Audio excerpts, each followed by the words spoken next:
Medical Media təqdim edir.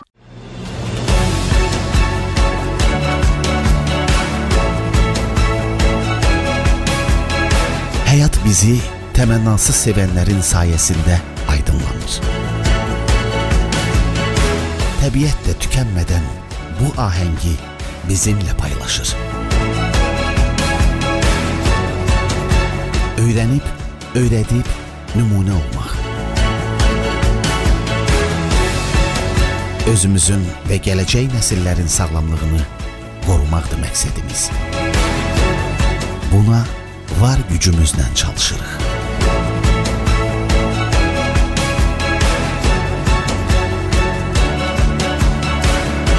Həyat, yaxşı ki varsan demək üçün çalışırıq.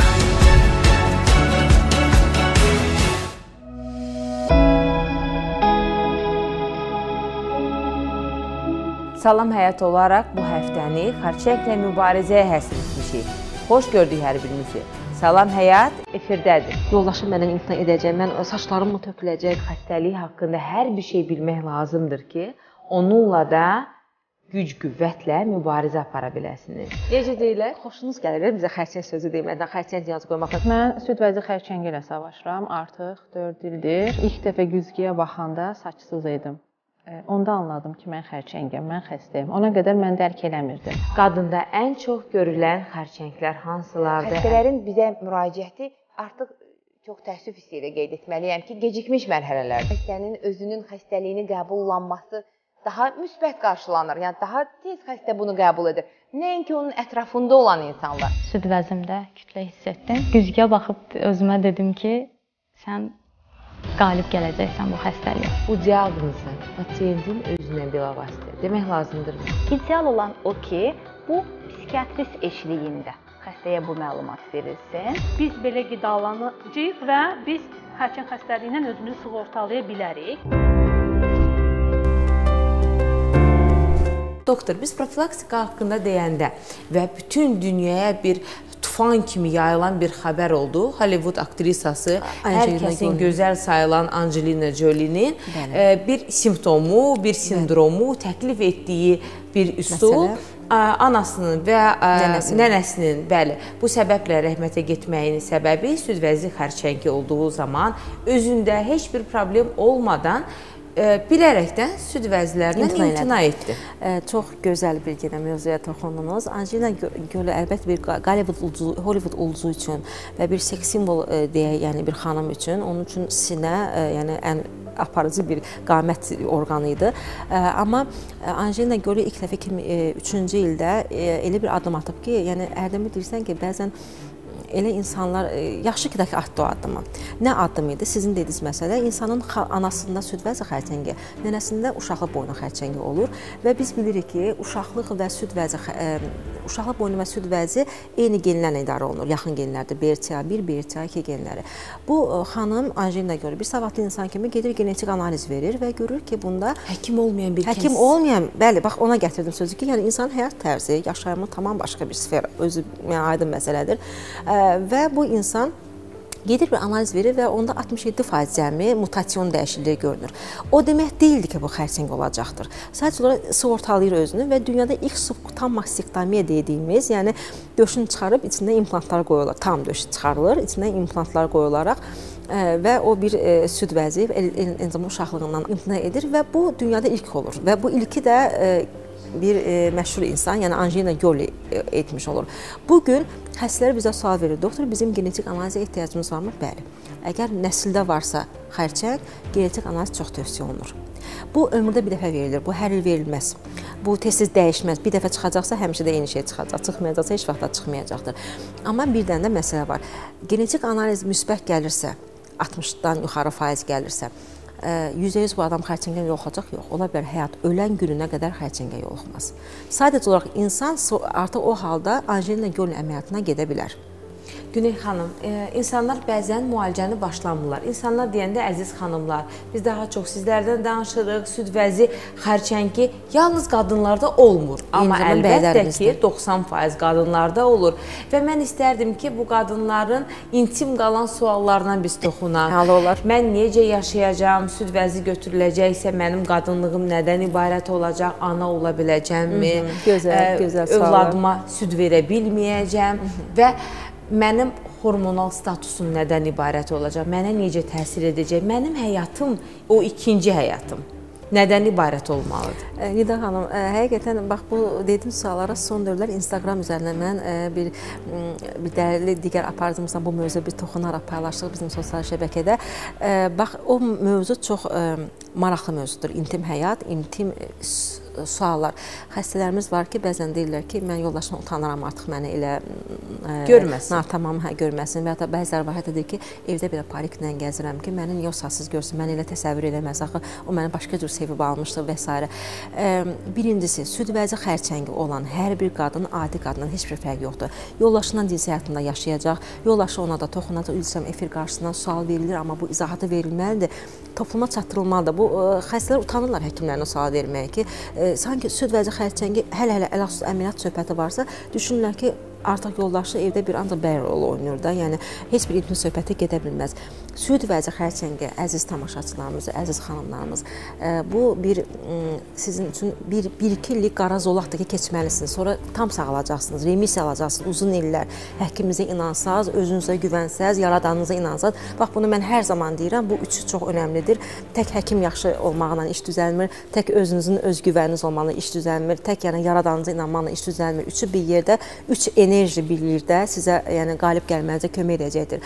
Amma siz süd vəzi xərçəngisiz, o demək deyil ki, siz invalidsiniz. Sadəcə olaraq necə bir şəkər xəstələri kimi, təzyiq xəstələri kimi olan xanımlar necə öz həyatını normal yaşayırlarsa, sizin də onlardan aşağı-yuxarı heç bir fərqiniz yoxdur. Normal bəylərinizlə normal intim münasibəti yaşayacaqsınız. Nida xanım soruşur, əməliyyat, bugün axı hər bir süd vəzi amputasiya olunmur. Bugün orqan qoruyucu əməliyyatlar şükür Allah elə bir era gəldi ki, demək olar ki, 10% ancaq süd vəzi götürülənir, o da çox-çox gelişmiş halda gələn. İkinci, üçüncü dərəcə və bayaq sadaladığım daha çox aqressiyası az olan xərçənglərimiz çoxdur. Onlar rahatlıqla, ya da gilədən uzaqlıqda yerləşən xərçənglər rahatlıqla orqan qoruyucuya gedə bilir. Güney xanım, gəlin bax, o xanım bizi izləyir, diqqətlə izləyir. Gəlin ona cavab verək. Onun yaxında əzizləri narahatdırlar. Onlar o sualın cavabını istəyirlər ki, müalicə nədən ibarətdir? Süd vəzi xərçəngi diaqnozu qoyulub. Biz anlayırıq ki, mərhələsi müxtəlifdir, növləri müxtəlifdir, amma klassik olan bir neçə cür müalicə növləri var. Klassik olan nədir? Xərçəng diaqnozu qoyuldu və biopsiya ilə onun dərəcələri və hormonal statusu təyin olandan sonra əgər xəstədə heç bir yerində metastaz yoxdursa, çünki öncədən bütün orqanlar yoxlanılır, həm ağız yerdən tutmuş, sümük müayinələri, PET müayinələri, qarın boşluğu ultrasəsi və s. Heç bir yerində metastaz yoxdursa, pasiyentin rahatlıqla cərrahi əməliyyatdan, yəni cərrahi deyəndə xəstələr qorxmasın, o da bir müalicə növüdür, cərrahi müalicə deyirik biz. Cərrahi müalicə və ondan sonra əgər orqan qoruyucu eləyibsə, orqanı saxlaya biliblərsə, şüa terapiyası ondan qurtarır. Şüa terapiyası niyə olmalıdır? Bayaq ilk suallarda dediniz ki, xəstə özü seçir müalicəsini. Öncədən xəstəyə məlumat verilir. Sən orqanı itirmək istəmirsənsə, digər xanımdan fərqlənmək istəmirsənsə, yoldaşın və ya öz güvənini itirmək istəmirsənsə, döşüvü saxlamaq istəyirsənsə, şüa terapiyası sənə vacibdir. Heç kim deyəməz ki, mən orqan qoruyucu etdim, amma şüa terapiyasına getmədim. Getmədisə ziyanı özü çəkəcəkdir. Çünki mütləq ora işıqlar verilməlidir ki, orqan qorunub axı, xırda bir yerlərin, xırda metastazları orada məhv ola bilsin. İkinci, əgər xəstənin qolunun altından tutmuş digər orqanlarına metastaz varsa, kimyoterapiya qaçılmazdır. Təəssüf ki, xəstələrimiz qorxurlar saç tökülməkdən, dırnaq tökülməkdən, bilirəm. Kimyoterapiya sürətli bölünən hüceyrələrimizi dağıdır, yəni ən çox saç dırnaq ona aiddir. Amma yenə də deyirəm, 1-2 illik qara zolaq var da, bu qara zolağı əlbir olsaq bir yerdə keçsək, inanın ki, sonra bir gün geri baxacaqsınız ki, yəni necə bunu mən mi keçdim? keçən o qədər pasiyentlərimiz var, atlatan o qədər pasiyentlərimiz var. Buna kaş ki belə verilişimizin və ya bizim sosial şəbəkələrin imkanı olardı ki, biz onları da təqdim edək, amma atlatırlar. Atlayırlar, o ximiyada keçir, saçlar da özünə gəlir, təzədən dırnaqlar da uzanır. Ən əsası odur ki, İnsan bilməlidir ki, ximiya onu öldürmür. Bir dəfə mən YouTube üzərində bir söz dedim, ximiya mı öldürər, xərçəng mi öldürər? Bir maraqlı bir anşlaqa səbəb oldu bizim bu YouTube çəkilişimiz. Əlbəttə, düşünəndə ki, ximiya bir zəhərdə dırnaqarası deyə, yəni bədənin normal hücrəsi məhv edərək xərçəngi də məhv eləməyə çalışır. Amma bəs xərçəng axı tez öldürər. Xərçəng ümumiyyətlə səni tanımır. O xərçəng nədir? Bizdə olmalı olmayan hüceyrədir. Mən Azərbaycanam, Azərbaycan içində başqa bir ölkə gəlib öz dövlətin qursa necə ola bilər? Həmin bu bir şeydir. Yəni o səni tanımır, sənin qayda-qanunu tanımır, sənin yedi-içdiyini tanımır, sənin yaşamağını tanımır. Sənin həyat tərzini tanımır, sənin xarakteristikasını tanımır. Özü bildiyi kimi orada yaşayır, biraz böyüyür. Sonra səndən qan damarı çəkir, sənin ölkəndən istifadə edərək. O sənin suyundan istifadə edərək öz ordularını başqa bir yerə qoyur. Yəni bu yerlərə gedib çıxmayaq. Günel xanım, bir neçə suallar qeyd etmişik. Bizim sosial şəbəkələrimizə müraciət edib yazıblar. Belə bir sual var idi ki, bəs deyirdilər ki, övladını süd ilə qidalandıran analarda süd vəzi xərçəngi olmur. Bəs niyə məndə oldu? Mənim 32 yaşlı pasiyentim var, Lida xanım, Cənub regionundandır. 32 yaşında 4 dənə artıq övlad sahibidir və dindar xanımdır. 2 il hərəsindən süd verib. Tez erkən nikah olub 18 yaşında və hərəsindən 2 il süd verib. Süd vəzi böyük xərçənglə biz rastlaşdıq. O sualı o da mənə verdi ki, doktor, mən hərəsindən 2 il vermişəm, abort da eləməmişəm və yəni ki, hər bir şey qayda, uşaqlar da normal doğulub və s. Süd vermək xəstəlikdən sığortalanmır. Sadəcə olaraq, əgər xəstəlik yaranacaqsa zaten yaranacaq. Çünki onun yaranma səbəbi süd vermək və ya verməmək deyil. Sadəcə süd verən qadınlarda o süd verdiyi dövrlərdə estrogenin miqdarı aşağı düşdüyünə görə hormonun, yəni belə deyək, bilməyən tamaşaçılar üçün deyək, hormon miqdarı aşağı düşdüyünə görə qadınların süd vəzi xəstəliyinə yoluxma ehtimalı azalır. Amma o demək ki, o tutmayacaq xərçəng. Çünki onun yaranma səbəbi bəlkə başqa bir şeydir. Bəlkə travmadır, bəlkə cinsi əlaqənin az olmasıdır, bəlkə şüadır, bəlkə stressdir, bəlkə genetikadır, bəlkə aborsiyanın çoxudur, bəlkə laktasiyanın verilməməsidir və s. Bunlar uzun-uzadı uzatmaq olar bu xərçəngin yaranma səbəblərini. Amma tək süd verdim, mən xərçəng olmayacam, anamda da, nəslimdə də yoxdur, mən xərçəng olmayacam deyilən bir şey ancaq mifdir. Günel xanım, müalicəsi var və gözəl müalicəsi var, gözəl nəticələr var. 0 və 1-ci stadiyada, yəni mərhələdə bütün xərçəng xəstələri sağalır, nida. Bunu uzatmırıq, bunu böyütmürük. Sadəcə olaraq xanım 0-cı stadiyada gəlirmi bizə, 1-ci stadiyada gəlirmi bizə, bax, problem oradadır. Amma nə 0 mərhələsində, nə ilk 1-ci mərhələdə yox, artıq 2-ci, 3-cü mərhələsi olan xanım müalicədən imtina edirsə və mənim taley qismətimdə nə yazılıbsa, olduğum kimi qəbul edirəm, müalicə etmək istəmirəm deyənə nə cavab verirsiniz? Əvvəl demirdim, amma yenə də üzr istəyirəm böyüklərimizdən və bilməm, bugün efirə mənim də pasiyentlərim baxırlarsa, mən əslində aqressiv həkim deyiləm, yəni tanıyanlar bilir, yəni hamını necə yola verməyəcəm, amma bəzən mənə də deyirlər ki, heç nə eləməyəcəm, nədir budur, yaşamışam, yaşadığım, uşaqlarım yaşasın və s. bu cür də deyənlər olur. Deyirəm, indi bunu deyirsiniz, çünki süd vəzi xərçənginin üzərində ağrı reseptoru olmur, xəstə ağrımır. Deyirəm, sizə rahatdır, elə bilirsiniz ki, nəsə daşlıda dayanıb orada. Bir gün gələcək o xərçəng ətraf toxumanı cəlb edəndə iltihab yaradacaq və ağrıyacaqsınız. O sümüzə verəndə sizin üzr istəyirəm dönədən, nəriltisinizə qonşular gələcək. Siz o etapda, onda da sizə heç kim kömək edəməyəcək. Heç bir onkoloji klinikada qeydiyyatda deyilsiniz, heç bir həkim, heç bir dərman sizə kömək etməyəcək. Onu fikirləşin, müalicəyə başlayın. Gedib qayıdırlar, inanın Nida xanım, 1-2 həftədən sonra qayıdırlar. Çünki həyat o qədər gözəldir. O ağrılar var, o ağrılara heç kim dözənməz, heç kim dözənməz. Həyat gözəldir, yaşamaq eşqi hər kəsdə var və insan yaşamalıdır. Xanımlar mütləq yaşamalıdırlar. Çünki onlar yaratdığı, qurduqları bir ocağı qorumalıdırlar. Onlar olmasa ilk öncə gözəl xanımlar düşünün. Sizdən sonra qalan övladlarınızın taleyini kim düşünəcək, sizin əzizlərinizin, hətta heç kiminiz yoxdursa belə, bir qoca nənəniz varsa, məhz ona görə yaşamağa dəyər. Lida xanım, biz tələbə olanda bizim bugünkü rektorumuz hörmətli Gəray Qərabəli bizə mühazirə söylürdü psixiatriyadan. Hələ də o filmi baxmamışam, amma bir filmdən danışmışdı. Yaşamaq eşqi mövzusunda dedi ki, kinodan danışdı filmdən ki, filmdə aktyor yəni baş qəhrəman daha doğrusu həyatda heç bir yaşamağa stimulu yoxdur. Yəni əlini yatır qurulur və gedir körpüyə, özünü atmaq istəyir ki, özünü öldürsün və filmin sonu belə qutarır ki, yəni bunu leksiyada bizə deyiblər ki, mən niyə görə yaşayım? Və bunu deyir və ölümdən, özünü atmaqdan saxlayır. Yəni nəsə tapır həyatda bir ipucu ki, yaşayır, yaşamağa qayıdır. Mən bunu nəyə görə gətirmək istəyirəm? Həqiqətən yaşamaq gözəldir. Həqiqətən sağlam yaşamaq daha gözəl. Təəssüflər ki, biz biraz irəli yaşda bunlara başa düşürük. Əvvəl ad günlərdə, xoş günlərdə deyərdilər sənə uzun ömür, can sağlığı. Deyirdik şablon təbriklərdən yorulduq, fərqli təbriklər axtarırdıq. Amma indi baxırsan ki, həqiqətən hələ Covid pandemiyasından sonra biz bir dənə başa düşürük ki, həyatda ən önəmli sağlıq sən demə. Və əgər bir balada yaşamaq üçün ipucumuz varsa, kimya terapiyalı, hormon terapiyalı, cərrahi terapiyalı, fərqi yox, necəsə, məncə bir gün artıq belə yaşamağa dəyər. Çox haqlısınız. Güney xanım, son bir sualı ünvanlamaq istəyirəm. Müalicə gözəldir, mübarizə də birlikdə aparılırsa nə gözəl.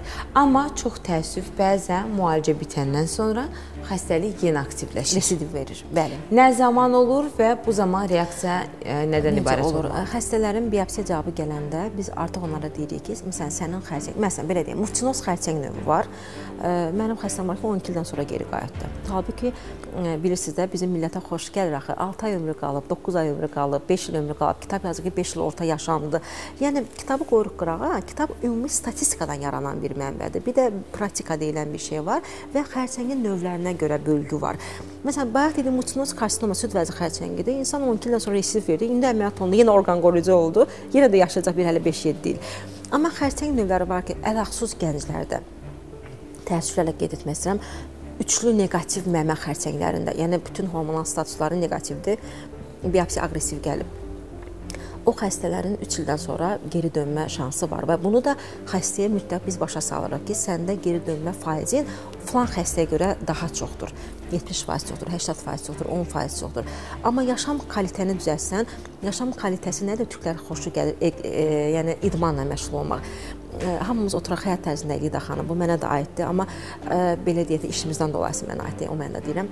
Amma xərçəng xəstəliyinin birinci silahı onların təmiz havada gəzməyidir. Birinci silahı onun sevən ailəsinin olmasıdır və bizim klinikaya mən bir dəfəsi dəvət edərəm Lida xanım. Dəhlizimizdə çoxlu tablolar, cərrahi netli tablolar qoymuşuq. Orada bir çox xəstələrin dilindən yazılar yazmışıq və orada bir şəkil var, bir qadın digər qadını qucaqlayır, sanki rəfiqəşimiş kimi, sən tək deyilsən, biz bir yerdə bacaracağıq, deyir. Burada heç bir xəstə tək qalib gələ bilməz. Bir xəstənin yanında güclü ailəsi yoxdursa, ya onu sevən bir dostu, ya övladı, ya iti pişiyi, İnanın ora qədər deyirəm, yoxdursa, bir insan, bir canlısı yoxdursa, bu getmir, uzağa getmir. Yəni, mütləq burada sevgi yüksək rol oynamalıdır. Sadəcə olaraq biz xəstələrə deyirik, sənin biopsiya cavabın aqressiv xərçəng növüdür, sənin geri dönmə olanın çoxdur. Amma bunu nə etmək olar? Sağlam həyatda sağlam qidalama və həkimdən daimi kontakt. 3 aydan bir mamoqrafi uyuzunu eləmək və ayda bir dəfə süd vəzini özünü, digər süd vəzini özünü yoxlamağın. Güney xanım, təşəkkür edirəm. Mən sizə təşəkkür edirəm. Çox sağ olun, sizə də can sağlığı arzu edirəm. Mən sizə minnətdaram, bu mövzuya toxundunuz. Düşünürəm ki, qısa da olsa pasientləri, xanımları, insanlarımızı biraz da maarifləndirdik. Sizin bu da rolunuz böyükdür, var olasınız. Təşəkkür edirəm. Bugünə bir gün ayrılıbdır dünyada, amma siz hər gün mübarizə aparırsınız. Xəstələrlə birlikdə, bu xəstələrlə böyük bir xəstəliyin qarşısında. Çünki xərçəngdən hamı qorxur, ən azı bir səsi belə insanı vahimə bürüyür ki, xərçəng nədir, necə olacaq? Əziz izləyicilərimiz, xərçənglə mübarizəni birlikdə aparaq. Sizin də elə bir probleminiz varsa, daima bizə, sosial şəbəkələrimizə yazıb müraciət edə bilərsiniz ki, sizə kömək edək. Doktor çox gözəl qeyd etdi ki, tək əllə bu iş alınmaz, böyük bir ordu lazımdır və ordunun qarşısında duran, əlbəttə ki, özünü aciz, özünü zəif hiss etsin deyən savadlı, peşəkar həkim, hansı sizi daima dəstəkləyəcək bu işdə. Biz sizə davam edirik, diqqətiniz bizdə olsun. Gör necə xoşbəxt insansan. Allah sənə göz verib, ayaq verib, əl verib, saç verib. Yuxudan oyanmısan, sağlamsan, bir yerin ağrıyırmı, yox. Niyə narazısan? Nə qədər insan oyanır, amma gözləri görmür. Necəsi yatır, səhər dura bilmir. Neçəsinin əli yoxdur. Necəsi işə gedə bilmir, pəncərədən baxırdı. Kaş ki, ayağım, əlim yerimdə olardı, mən işə gedərdim. Necəsi, necə deyək, bütün, məsələn, onların gəzməyə, gözəlliyə xərclədiyi pulları mən ancaq həkimlərə, dərmanlarıma xərcləyirəm. Bir çox qadın 100-dən 100 götürək. Onun 50-si barışmadığı nədir? Saçlarsız qalacaq. Mənə neçəsi yazır ki, Şəfiqə xanım, xəstəlik məni incitmir. Saçlarım töküləcək. Məni saçlarımın yoxluğu daha çox incidir. Bir saçsız qadın təsəvvür edin. Yəni, tamam başqa biri olursan. Bayaq da qeyd etdim ki, mən xəstəliyimi saçlarım tam töküləndən sonra dərk elədim ki, mən xərçəng nə boyda bir xəstəlik, necə bir xəstəliklə savaşıram. Saç qadının öz güvən yeridir.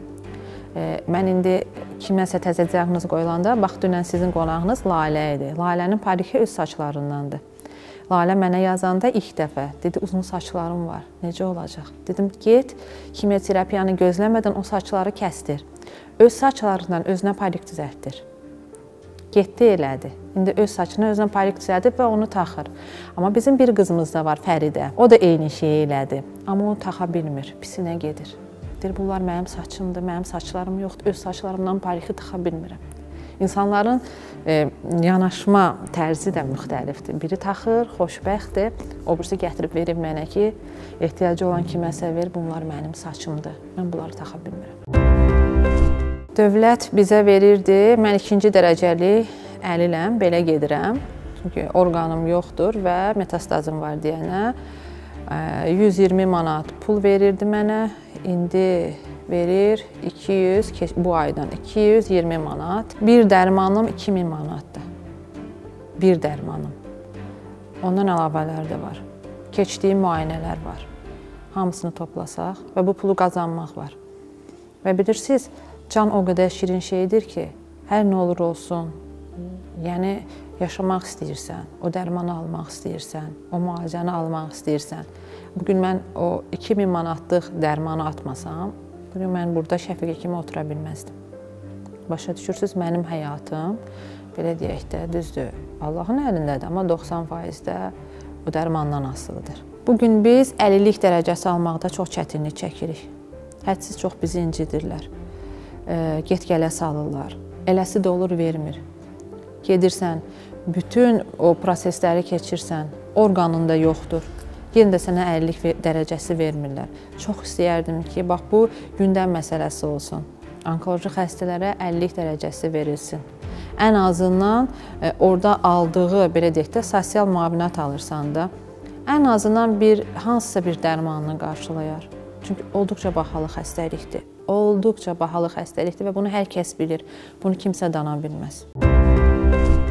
Öncəliklə buradan bütün xanımlara səslənirəm. Əziz xanımlar, sağlamlığınızın qədrini bilin. İldə 2 dəfə mütləq və mütləq müayinələrdən keçin. Ultrasəs müayinəsi, mammografiya, bir də ginekoloji yoxlanış. Baxın, bugün baxırsan ki, gözəllik salonlarında necə böyük bir növbə var. Dırnağa 1 ay öncə yazılır. Hansı, belə deyək də, həkim qəbuluna heç nəyim yoxdur, müayinə üçün 1 ay qabaq yazılan bir qadın var. Mən hələ görməmişəm, tanımıram da. Yəni, mən istəyərdim ki, xanımlar sağlamlıqlarını ön plana çəksinlər. İldə 1 dəfə, yox, ildə 1 dəfə deməyək də, ayda 1 dəfə bir daxillərinə boylansınlar. Bir daxili orqanlarından soruşsunlar ki, necəsən? Yəni, biz təkcə xarici görünüşdən ibarət deyilik. Biz həm də daxildən ibarətik. Bunu Aysel xanım demişdi. Qızlar Ağlamaz kitabında yazmışdı. Çox sevirəm onun bu cümləsini. Biz həm də daxilimizdən ibarətik. Biz daxildən, orqanlarımızdan soruşmalıyıq necəsən. Amma indiyənə qədər kim daxilindən soruşub necəsən? Heç bir yerimiz ağrımasa həkimə getmirik, içi mən daxil. Mən də elə olmuşam. Amma mütləq ildə 2 dəfə müayinə olunmaq lazımdır. Ondan əlavə evdə, mən tez-tez səhifədə də paylaşıram, necə etmək lazımdır. Güzgü önündə süd vəzlərini əllə yoxlamaq lazımdır. Əlinizdə hər hansı bir şübhəli, belə deyək də, şiş və yaxud nəsə dəyərsə, mütləq həkimə müraciət etmək lazımdır. Və məsələn, bir arzumu da deyim. Bugün saysız, hesabsız izləyiciləri olan xanım blogerlər var. Bütün günü gözəllik salonlarını reklam edirlər. Halal xoşları olsun, o mənə qalmayıb, mənə düşmür. Mağazalar reklam edirlər. Bir dəfə biri, qızlar, bu ay oktyabr ayı süd vəzi xərçəngi ilə mübarizə ayıdır. Mən həkimə yazıldım, gedin müayinə alın, paylaşımı etmədi. Bilirsiniz nə qədər kütlə apararlar onlar arxasıca? Çünki onların arxasıca gedən qadın çoxdur. Bir tanınmış bloger bir gün paylaşım etsə ki, gəlmişəm, heç nəyim yoxdur, sadəcə yoxlanmağa gəlmişəm, sizi inandırım, onları izləyən 1000 qadının, belə deyək də, yarıdan çoxu onun arxasıca gedib müayinə olurlar, amma eləmirlər. Yoxdur, bizim Azərbaycan xanımı mı deyək, nə deyək, yəni yoxdur. Yəni, bunlar məni çox narahat edir və mən bunları danışan da yeganə insan mənəm. Kimsə çıxıb bu cümləni heç vaxt deməyib və ağzından da eşitməmişəm ki, kaş ki, filan bloger bunu edərdi. Bəlkə də deyib, mən eşitməmişəm. Samirə xanım, bəzən pasiyentlər də müalicəni özləri seçirlər. Çox təəssüf, amma nadirən belə üsullar da olur. Çünki orqan qoruyucu əməliyyat istəyirlər və düşünmürlər ki, bu əməliyyatların seçimi həkimə bağlıdır və xərçəngin mərhələsindən asılıdır. Bəzən də mən tamamilə qadınlığımı itirərəm, mən necə yaşayacağam, elə üsul seçin ki, mənim yenə də ana olmaq haqqım olsun, mən yenə də aləmi qoruyub saxlaya biləm. Mən istədim ki, bu haqda danışaq. Son dönəmdə ümumiyyətlə bütün dünyada belə bir tendensiya vardır. Bütün sahələrdə orqan saxlayıcı əməliyyatlara daha çox üstünlük verilir. Sözsüz ki, bu süd vəzi xərçəngi ilə də əlaqəlidir, yumurtalıqlarda da olursa əgər.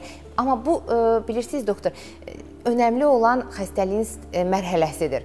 Xəstəliyin mərhələsindən asılı olaraq, xəstənin yaşını nəzərə alaraq, xəstəliyin yanaşı gedən xəstəliklərini nəzərə alaraq, bunu tək həkim xəstə bunu istəyir, mən bunu etməliyəm deyə bir anlam, bir termin yoxdur. Yəni, bir çox kriteriyaları nəzərə alaraq, sözsüz ki, qeyd edirəm, nə yaxşı həm həkimə, həm pasiyentə ki, xəstəyə orqan qoruyucu əməliyyatı icra edə bilək. Lakin bəzən olur ki, bunu orqan qoruyucu əməliyyata gətirməyimiz üçün xəstəliyin məhz erkən mərhələdə aşkarlanması önəmlidir. Xəstənin klinikaya, həkimlərə vaxtında müraciəti önəmlidir. O zaman əlbəttə ki, biz orqan qoruyucu əməliyyatlara, yəni biz də sevə-sevə, zaten xəstələrimizin məmnuniyyəti bizim də məmnuniyyətimizdir. Sevə-sevə bu əməliyyatları icra edə bilərik ki, biz də sevinərik ki, əgər hər hansı bir xəstəliyin erkən mərhələsində biz orqan qoruyucu əməliyyat edə biliriksə.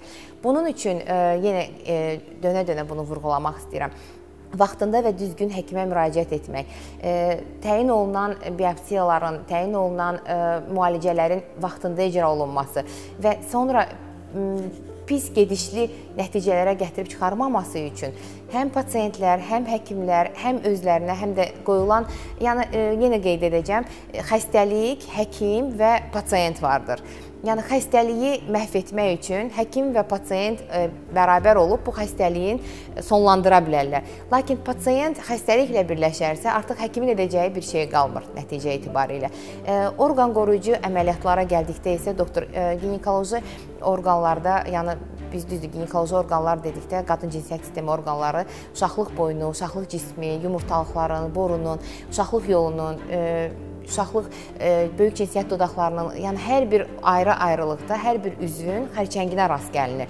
Bu, sözsüz ki, xəstənin həkimə nə zaman müraciət etməsindən asılıdır ki, yəni biz istəyərik əlbəttə ki, hər bir pasiyentə orqan qoruyucu əməliyyatı edək. Lakin bu gecikmiş mərhələdə artıq edəcəyimiz bir xoş bir əməliyyat olmadığı təqdirdə biz məcbur şəkildə sözsüz ki, uşaqlığın tam olaraq çıxarılması və yaxud da və digər nə xoş halda ki, yalnız uşaqlığın çıxarılması ilə əməliyyat sonlandırılır. Yəni daha böyük və bundan sonra kimyəvi dərman terapiyası, şüa terapiyası, yəni bunlar pasientləri daha çox üzür.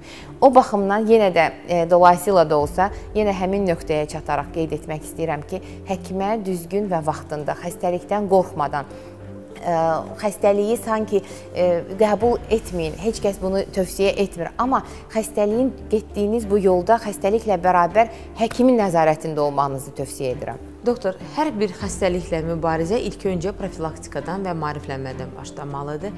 Nələri deməliyik, necə maarifləndirməliyik ki, insan ümumiyyətcə bilməsin ki, xərçəng nədir? Nə xoş bizə ki, buna tam olaraq nail ola bilərik. Koreyada qida borusu xərçənginin erkən skrininqla yaranmasını demək olar ki, sıfıra endirmişlər. Bu aparılmış tədqiqatlar nəticəsində, yəni günümüzdə bugün əlimizdə olan məlumatlara əsaslanaraq bunu demək istəyirəm.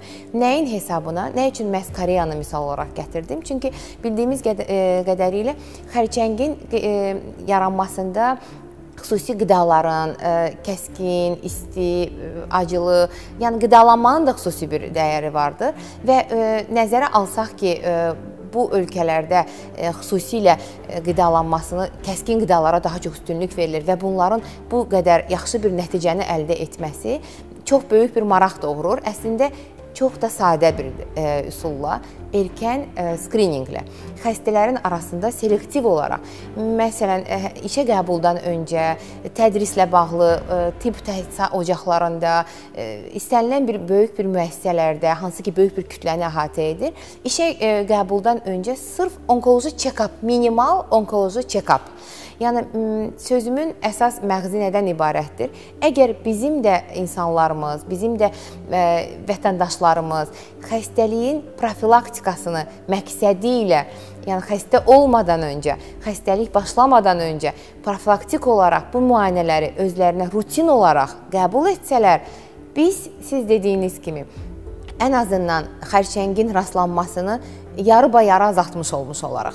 Və unutmayaq ki, doktor, həyat zaten mübarizədir.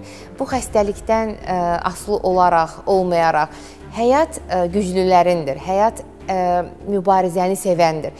Bu baxımdan xərçəng xəstəliyinə düçar olmuş və xərçəng xəstəliyi diaqnozu qoyulmuş xəstələrə üzümü tutub əminliklə söyləmək istəyirəm ki, sizin ruh yüksəkliyiniz, sizin həkimə olan inamınız, sizin xəstəliyi nə dərəcədə qəbul etməyiniz nəticə etibarilə yaşam keyfiyyətinə təsir etmiş olur.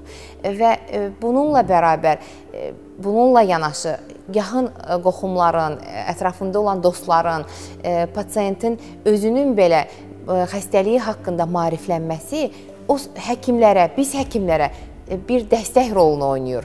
Xəstəliyə qalib gəlməkdə bizə daha çox kömək edir. Bu baxımdan çox istərdim ki, hər bir onkoloji xəstəlik diaqnozu qoyulmuş xəstələr ilk öncə özlərinə bu sualı versinlər. Mən bu həyatda yaşamaq üçün məni əhatə edən nə qədər dəyərli bu havanı, bu torpağı, bu qohumlarımı, övladımı, ətrafımı görmək üçün nə qədər çox səbəblərim vardır. Yəni, həyata bağlayan, həyata tutuna bilən bir istəkləri olmalıdır. İstək olan yerdə düzgün həkimə də, müalicəyə də, müayinəyə də getmək üçün həvəs yaranır pasiyentlərdə. Yəni, mən bu mübarizə günündə, xərçəng xəstəlikləri ilə mübarizə günündə və ilk dəfə hətta böyük bir şüar altında biz bacardıq, biz bacaracağıq şüar altında mübarizəyə başlayan o kiçik bir cəmiyyətdən bu günə qədər üst tutan və Ümumdünya Səhiyyə Təşkilatı tərəfindən dəstəklənən və hər birimizdə kiçik bir payı olan həkimlərə üst tutub qeyd etmək istəyirəm ki, xəstələr müraciət etdikdə, xəstələr gəldikdə, belə bir pasiyentlər olduqda biz də onlara öz tərəfimizdən dəstəyi verməyə bacarmalıyıq. Təşəkkür edirəm, doktor. Təşəkkür edirəm. Kaş ki, pasiyentlər bunu eşitsin, dinləsin, qəbul etsin və həyata keçirsin. Çünki bir əldən səs çıxmaz, onlarla birlikdə biz qalib gələ bilərik. Təşəkkür edirəm sizə, can sağlığı arzu edirəm.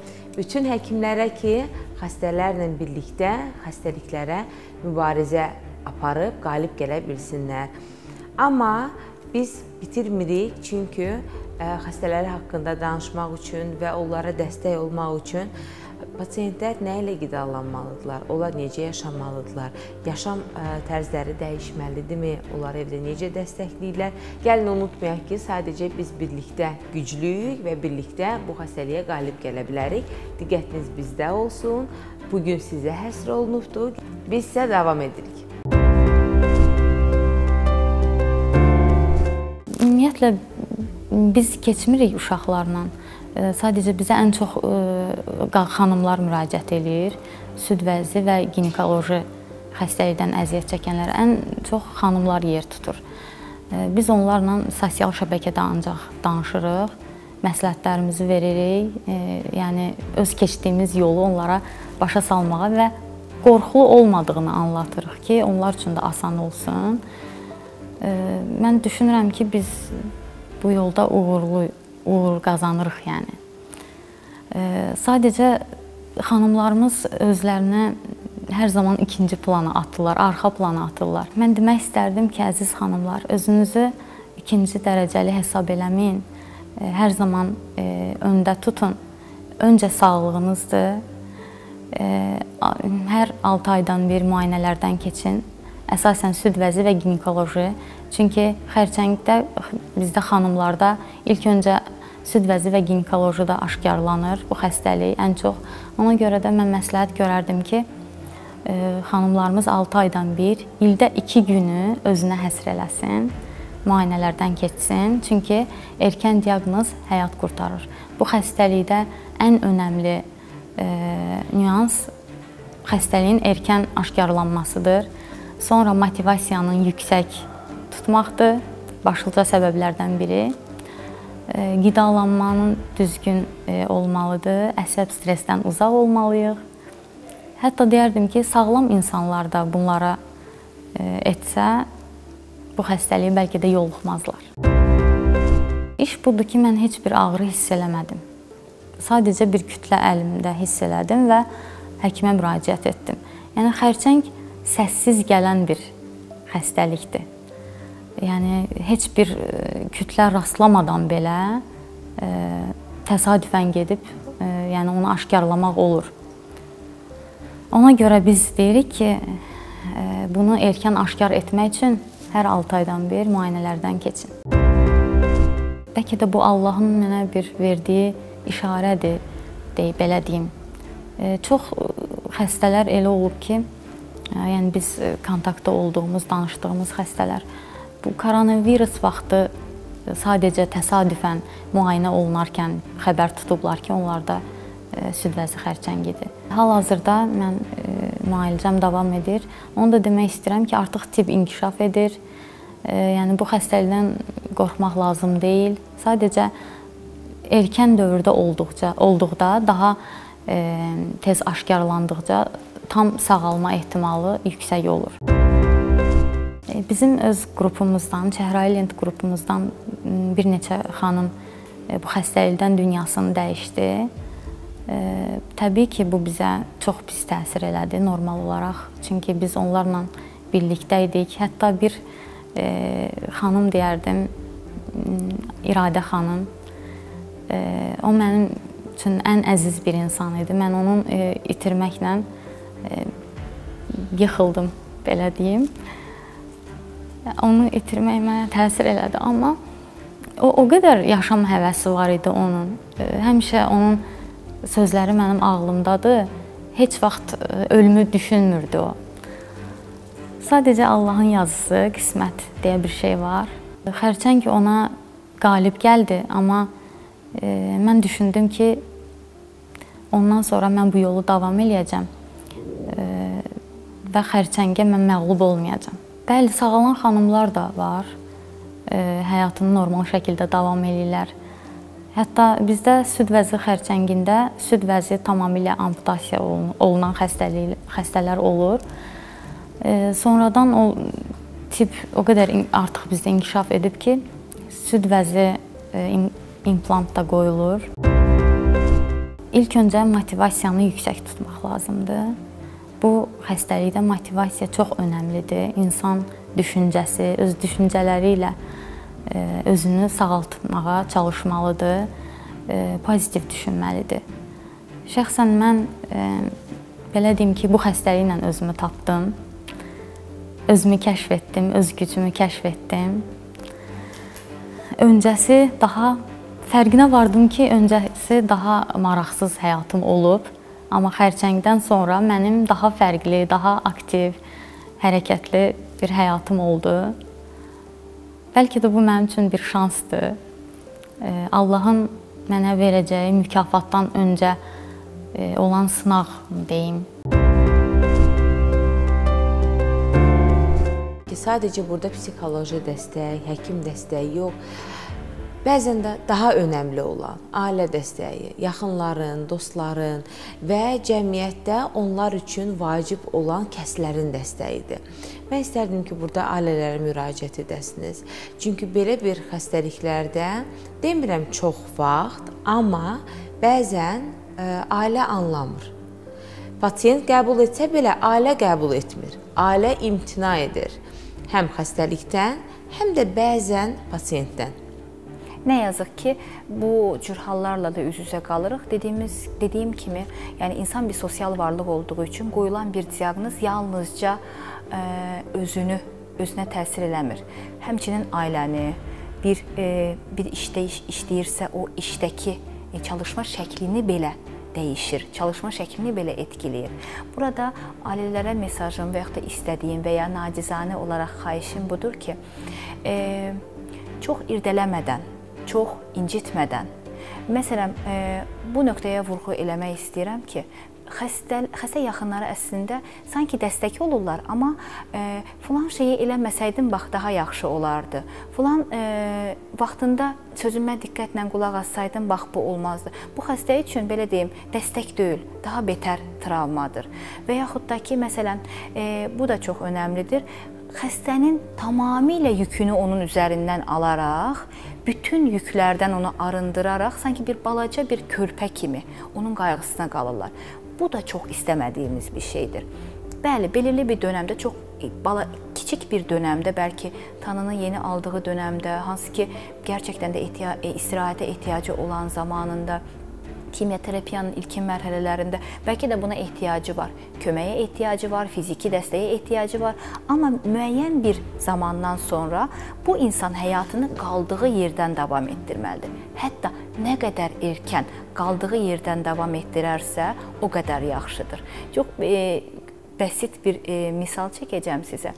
Normalda süd vəzi əməliyyatlarından sonra səhv eləmirəmsə, səhv deyirəmsə, əgər çox üzr istəyirəm cərrahlardan, bu əməliyyata edən cərrahlardan 2 həftə, ən azından bir 3 həftə qolu hərəkət etdirməmək. Çünki orada ödəm olmasın deyə, ya da hər hansı bir patoloji bir vəziyyət yaranmasın deyə daha diqqətli olun, o əlinizdə ağır bir şey qaldırmayın, daha ehtiyatlı olun. Bir gün bir xəstə ilə görüşdük. Xəstə 3 il öncə əməliyyat olub və heç bir şey eləmir evdə. Heç bir şey eləmir, onun yerinə qızı, övladları, gəlini, hər şeylər, çayı belə o əli ilə götürmür. Bu bizim üçün nədir? Bəli, bu bəlkə xəstənin özünün bilmədiyi bir şey də ola bilər. Çox ekstra qoruduğu üçün, amma bu, belə deyim, faydadan çox zərər olur. Yəni, insan əslində, burada sözümün, vurğu etmək istədiyim şey nədir? Qaldığı yerdən həyatına davam etmək lazımdır. Əgər insan həyatını fərqli tort dilimləri kimi bölsək, iş həyatı var, özəl həyatı var, hobiləri var, cəmiyyətdə hər hansı bir statusa sahibdir, xəstəliklər vardır. Sanki bu xəstəlik gəlir, onların 5-inin də üstünü, hamısının üstünü tutur bir şəmsiyə kimi, bir çətir kimi və heç birinin inkişafına, heç birinin gəlişməsinə icazə vermir. O isə bəli, xəstələndiyimizdə bəli, 1 həftə, 2 həftə, 3 həftə işimizdən qala bilərik, bizi geri ata bilər. Amma bacara bildiyimiz qədər bir an öncə köhnə həyatımıza, eski həyatımıza dönməmiz lazımdır ki, bu həyatımızda çox da böyük iz buraxmasın. Bu da bu faktorlardan birisidir. Siz erkən mərhələdə olan, çox müalicəsi, gözəl proqnozla nəticələnən bir xərçəng haqqında danışırsınız.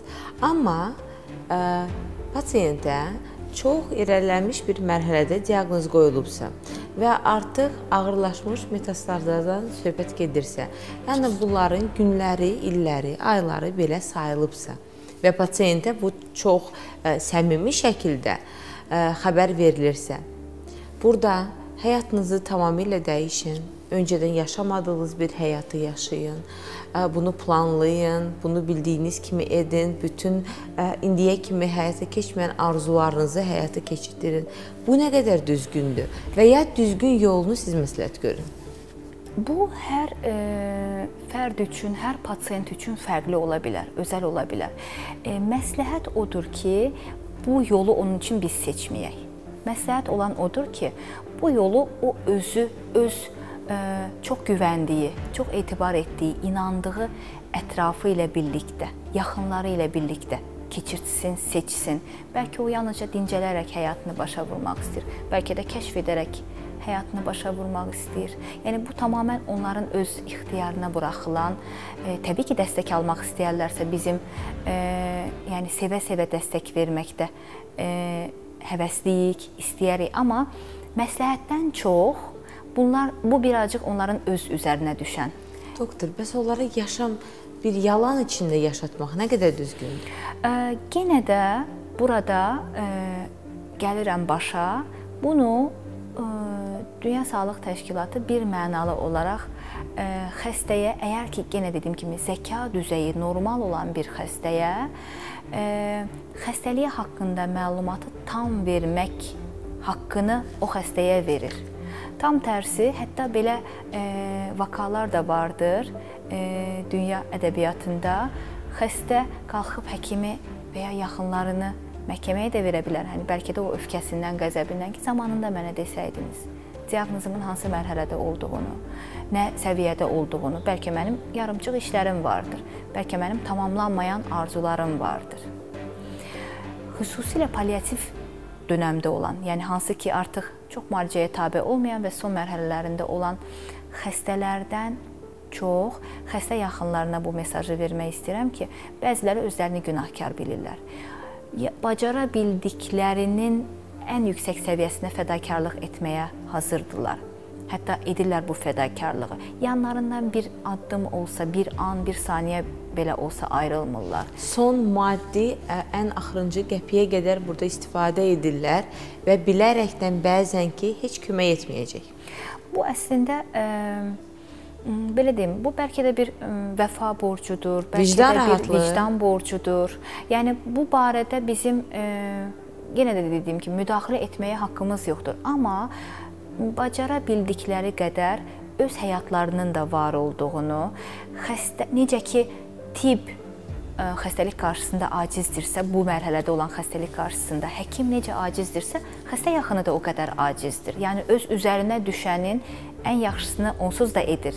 Yəni, bundan sonrası üçün özünü günahlandırmasın. Yəni, bundan sonraki sürəc üçün bacara bildiyini etsin. Bacara bilmədiyi artıq onun məsuliyyətində olan bir şey deyildir. Bella xanım, izləyicilər də bizi izləyirlər və bu kəlməyinə məncə hər kəs razı olar.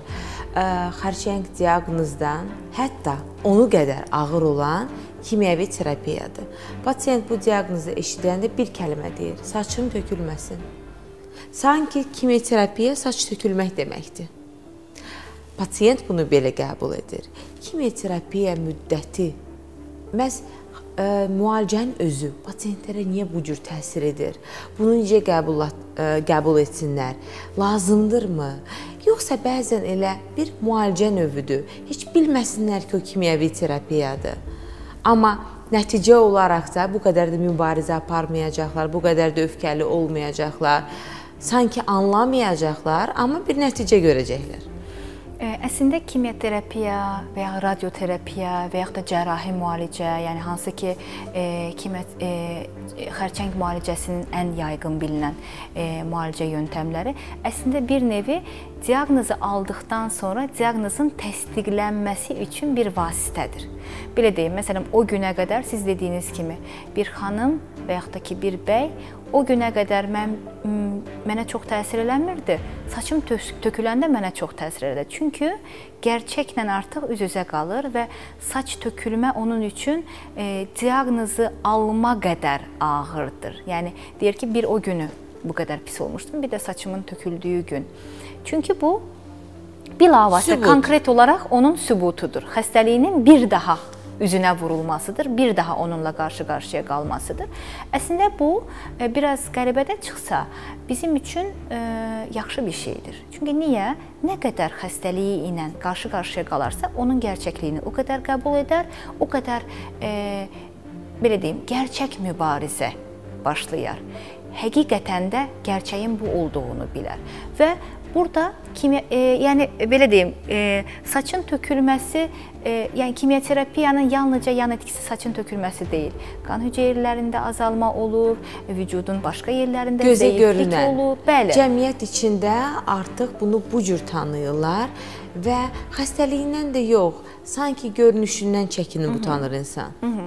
Biz hər zaman onu deyirik ki, bədən gözəlliyi çox, yəni ki, yetər ki, ruhun gözəl olsun, ruhun toparlansın, bədən gözəlliyi yenə də özünü toparlayacaq, yenə də yenidən eyni şeyləri yaşayacaqsan, yenidən saçın çıxacaq. Təbii ki, saçın bir qadın üçün olan dəyəri, bir önəmi, yəni inkar edilməzdir. Amma burada yenə də çox dramatikləşdirməməyə, çox romantikləşdirməməyə çağırıram həm xəstələri, həm də xəstə yaxınlarını. Bu dərmanın, kimyoterapiyanın bir yan etkisidir, yan təsiridir, keçici yan təsiridir.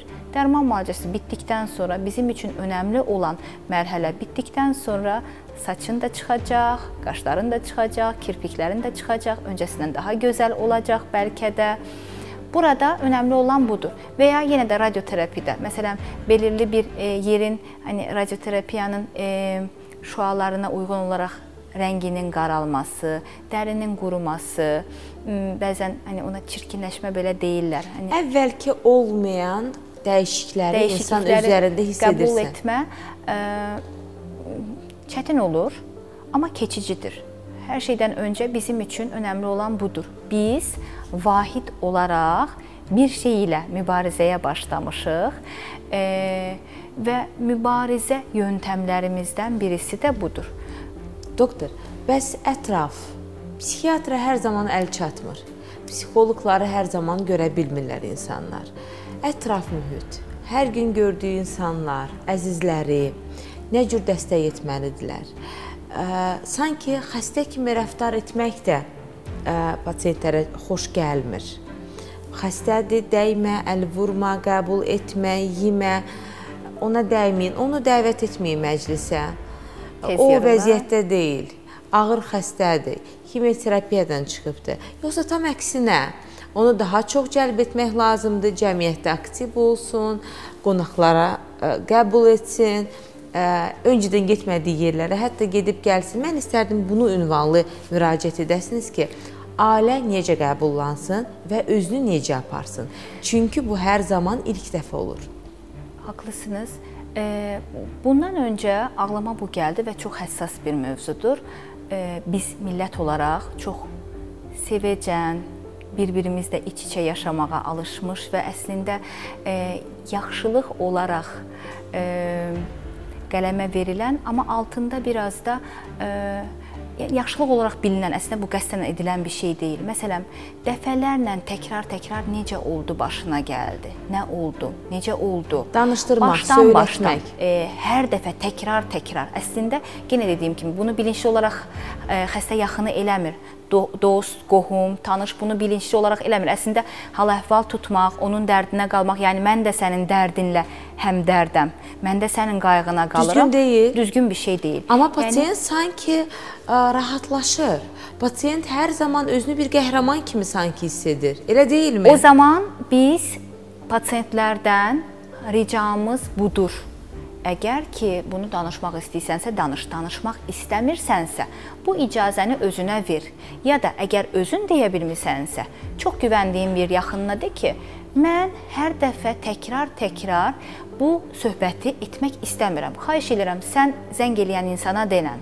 Çünki belə deyim, qapının bir dəfə döyülməyi ilə 20-ci dəfə döyülməyi eyni bir şey deyil. Bəlkə bir dəfə danışanda rahatlaya bilər, 2 dəfə danışanda rahatlaya bilər, amma 20-ci dəfə danışanda inanın ki, rahatlamaz. İnanın ki, bu onun üçün ekstra bir yükdür. Ona görə də ən azından burada o yox deməyi özünüzə icazə verin ki, mən bunu danışmaq istəmirəm. Mən bunu paylaşmaq istəmirəm. Müalicə necə gedəcək? Neçə kür kimyaterapiya alacam? Əməliyyat olacam mı? Əməliyyatdan sonra radioterapiya olacam mı? İnanın bunların hamısını hər kəs biləcək. Yəni, bilmək istəyən insan, yenə də deyirəm, burada bir art niyyət yoxdur. Bunu bilmək istəmələri sanki onun qayğısına qalma, onu istəmək üçün atılan addımlardır. Amma bu xülasə olaraq hər kəsdən paylaşılacaq. Hər kəs sonunda hər şeyi biləcək. Amma bunu təkrar hər nöqtəsinə qədər, hər ayrıntısına qədər xəstədən soruşmaq, inanın ki, ilk başlarda bəlkə faydalıdır, amma 20-ci, 25-ci, 30-cu dəfə faydalı bir şey deyil. Yəni, ona sərf etdiyi zamanı daha faydalı şeylərə sərf edə bilər. Burada birinci olaraq söyləmək istədiyim budur. Təkrar anlatmaqdan çəkindirsinlər xəstəni. Yenə dediyim ki, xəstə əgər anlatmaq istəyirsə, tamam. Amma inanın ki, çox anlatması özünün zərərinə olan bir şeydir. Tövsiyə verməkdən çəkinsin xəstə yaxınları. Bunu belə eləsəydin, belə olmazdı. Bu addımı belə atsaydın, belə olmazdır. Tövsiyə vermək istədiyimiz bir şey deyil və alqışladığımız bir şey deyil. Yenə də xoş niyyətlə edilə bilər, amma bilmədən zərər verilə bilər. Zaten ən böyük zərər bilmədən verilən zərərdir. Dəstək olma, yanında olma. Mən hər zaman sənin yanındayam. İstədiklərini etməyə hazıram. Səninlə bu yolda eyni addımlamağa hazıram. Bu belə yetər o xəstə üçün. Son söz olaraq da bunu söyləmək istəyirəm ki, psixoloji dəstək almaq, xüsusilə bu mərhələdə, hansı ki bu mərhələ dediyimiz kimi bir stres faktorudur insan həyatı üçün və bu mərhələdə psixoloji dəstək almaq zəiflik, gücsüzlük, yetərsizlik anlamına gəlməməlidir. Psixoloji dəstək almaq bu müalicə yolunda, bu müalicə mərhələsində daha da güclü olmanıza, daha da özünüzü yaxşı hiss etmənizə, dolayısıyla da daha effektiv müalicə almanıza kömək olacaqdır. Çox sağ olun, əziz izləyicilərimiz. Psixoloji dəstək haqqında danışdıq. Burada hər hansı bir ruh, qeyri-sağlamlığı haqqında söhbət getmir. Sadəcə yeni bir məlumat varsa, yeni bir həyat başlayırsa, ona hər kəs hazır olmur və hər kəs doğru, düzgün hərəkət etməyini özünə cavabdeh ola bilməz. Bəzən də yaxınları belə pasiyentdən çox təəccüblənirlər ki, belə bir xəstəlik bizim ailəmizə gəlibdir, biz nə edək? Və bu sualları qonşulara, əzizlərə, qohumlara verməkdənsə mütəxəssis həkimlərə müraciət etsəniz, daha tez taparsınız, daha tez bu situasiyaya adaptasiya olarsınız və əlbəttə ki, yaxınıza, doğmanıza kömək edə bilərsiniz. Əziz izləyici, əziz kanserdən, xərçəngdən əziyyət çəkən izləyici, siz tək deyilsiniz, biz hamımız sizinləyik və verilişimiz davam edir. Bugün bütün olaraq sizə həsr olunur ki, biz birlikdə sağalaq. İlk öncə istəyərdim ki, bir cəmiyyət yaradaq, bir qurum yaradaq. Bu ən böyük arzularımdan biridir. İkinci bir arzum onkopsixoloji mərkəz açmaq. Özüm də psixologiya fakültəsini bitirdiyimə görə ümumiyyətlə Azərbaycanda onkopsixoloq yoxdur. Mən çox istəyərdim ki, bütün onkoloji şöbələr olan xəstəxanalarda mütləq onkopsixoloq otursun. Bu ağır diaqnozdur. Bu diaqnoz xəstəyə qoyulandan sonra xəstə mütləq onkopsixoloqun qəbulunda olmalıdır ki, bu bizdə yoxdur. Mənim ən böyük arzum Azərbaycanda onkopsixoloji mərkəz açmaqdır. Çox ümid edirəm ki, kimsə bir gün çıxıb mənim dəstək olub bu arzumu həyata keçirdəcək. ən bahalı klinikalarda belə biz aksiya ilə pulsuz ultrasəs müayinəsindən keçirdiblər xanımları. Hansı həkimə müraciət eləsələr, bugün pulsuz canla başla qoşulacaqlar. Deməsinlər ki, qoşulmaz, çünki bunun şahidiyəm. Hansı həkimə müraciət eləmişəm, bu ay 3 qadını keçirdək, deyib gəlsin. Səhifədə paylaşmışam, gedib keçirdim. Həkim olub, xəstəxana icazə verməyib, gözümün qabağında özü ödənişini eləyib, amma keçirdib. Yəni, həkimlər edir. Yerdə qalan bizim üzərimizə düşür. Və bir gündə bir aksiya keçirdik, qoy bunu da deyim. Həkimlər 1 il bundan öncə, 2 il bundan öncə, hər həkim dedi ki, mən 5 xəstəni pulsuz ultrasəs müayinəsi edirəm. 5 həkim idi, 15 nəfər düşürdü də. Biz 5 xanımı güclə topladıq. Pulsuz aparırıq, ultrasəs müayinəsindən keçir. Biz 5 xanımı güclə topladıq. Onların birində çox erkən mərhələdə xərçəng aşkarlandı. O xanım bugün də mənə yazır ki, mən bu səhifəni izləməsəydim, o aksiyada gedim, yoxlanım deməsəydim, neçənci mərhələdə ayılacaqdım, deyir. Erkən mərhələdə çox da gözəl, indi də hər şey. Yəni, bir qadının həyatını biz qurtardıq. Hər kəs bu işlə məşğul olsa, gör neçə qadının həyatını qurtarmış olarıq. Amma qaçılmazdır, nə həyatdır. Əgər kiməsə də artıq xərçəng diaqnozu qoyulubsa, öncəliklə onu demək istəyirəm ki, keçir. Həqiqətən də keçir. Qalacaq, əbədi heç nə yoxdur. İnsan hər şeyə öyrəşir. Ağrıya alışırsan, xəstəliyə alışırsan və xərçəng diaqnozu qoyulmuş xəstələr, özümdən misal gətirirəm, artıq mən həyatımı o xəstəliyə uyğun nizamlayıb yaşayıram.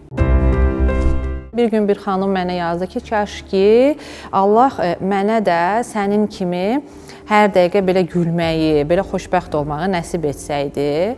Mən ona geri dönüş etdim ki, xanım, Allah bizə yol qoyur. Kədər, sevinç. Yəni, üzümdəki təbəssümü Allah da duran kimi demir ki, sən mütləq bugün gül. O yolu mən seçirəm. Bu sənin seçənəyindir. Sən oturub Allahın ümidinə buraxmamalısan ki, hansısa bir nəsə olsun, mən başlayım gülməyə. Sən yolu özün seçirsən. İstəyəcəksən, sən kədərin arxasıca gedəcəksən, istəyəcəksən, sevincin arxasıyla gedəcəksən.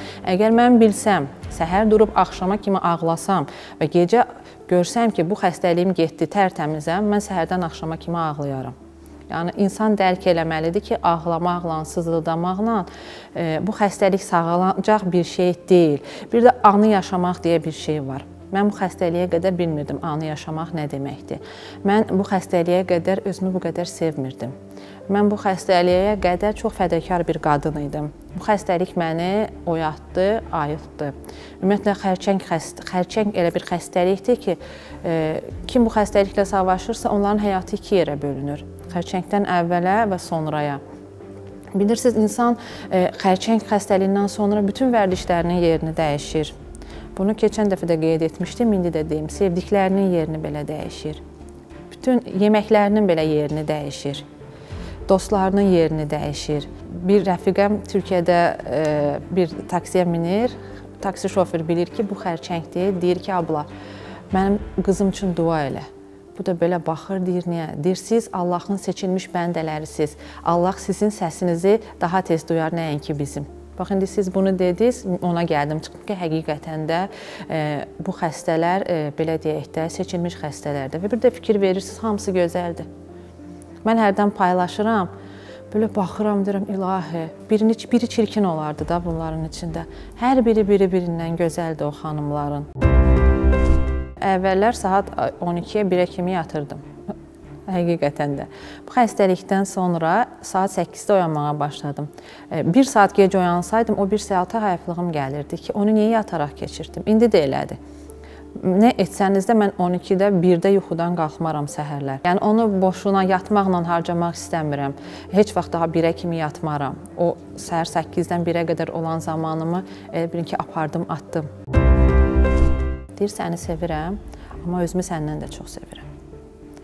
Bugün həyatda elə bir qadın yoxdur ki, mən ona həsəd aparım. Bugün mənə görə məndən gözəl qadın yoxdur. O qədər gözəl olmaya bilərəm siz üçün, onun üçün, bunun üçün. Amma öz baxımdan, öz nöqteyi nəzərimdən deyirəm ki, bugün həyatda məndən şanslı qadın yoxdur. Və niyə mən sözünü gəlin deməyək? Niyə bu xəstəlik mənim başıma gəldi? Bugün 10 qadından 8-i süd vəzi xərçəngi ilə savaşır, mübarizə aparır. Əgər mən olmayacamsa da yanımdakı olacaqdır. O da olmayacaqsa o birisi olacaq. Yəni zaten bu qadınlardan biri olacaqdır. Yəni bundan qaçış yoxdur. Elə onlardan biri də mənəm və bu elə bir xəstəlikdir ki, deyə bilmirsən, məndən keçsin, qonşuma dəysin. O qədər ağır bir xəstəlikdir ki, sən yəni hətta düşmənivə belə onu qıya bilmirsən. O dəhşəti qıya bilmirsən. Ona görə mən heç vaxt demədim, Allahım, niyə mən heç vaxt üsyan etmədim. Mən qəbul edirəm ki, Şəfiqə, nə qədər yaşayacaqsansa, bu xəstəlik səninlədir. Yəni, geri qayıtacaqmı ehtimalı hər kəsdə var. Bu xəstəlikdən sağalan hər kəsin qəlbində o sual var. Geri qayıdacaqmı?